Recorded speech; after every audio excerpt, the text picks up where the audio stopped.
Everything around us consists of matter. From living organisms to the air we breathe, all this matter is made up of atoms. When these atoms bind to each other, they form molecules. Knowledge of the behavior of molecules is key to understanding the world around us. By using a technique called nuclear magnetic resonance, or NMR for short, we're able to see these molecules, zoom in on their smallest details, and observe how they behave and interact in all kinds of matter. NMR has a wide variety of applications. It's very valuable in cancer research, where it is used in the development of smart delivery systems for drugs. NMR can even help us to understand the molecular basis of photosynthesis in plants and algae, thus making it possible for us to know which crop strains are best suited for different environments. Another completely different usage is during the invention of a new generation of batteries. Here, NMR plays a crucial role in establishing the molecular details of the battery's energy-storing function. But how does nuclear magnetic resonance actually work? Molecules are built up of atoms.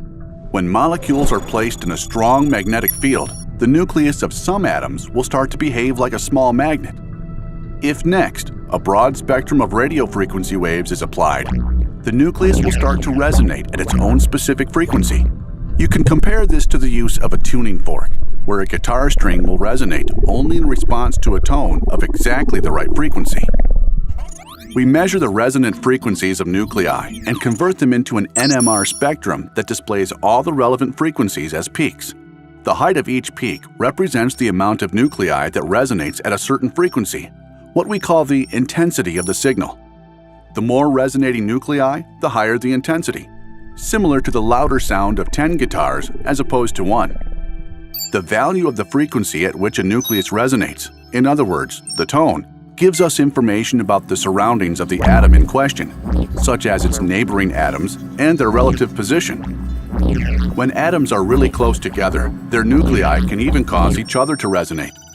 By measuring these so-called cross peaks, we can determine the three-dimensional structure of molecules and observe how molecules move. By using ever stronger magnets, we can study more complex molecules in more and more detail. Ultimately, this will provide us with answers to some of today's vital questions.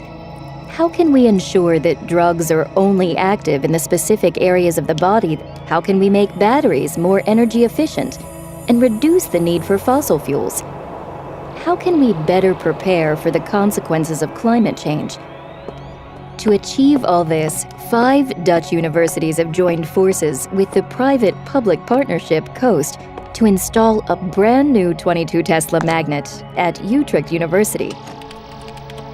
This mega magnet represents a huge step forward in the attempt to find detailed answers to open questions that are all important for our future.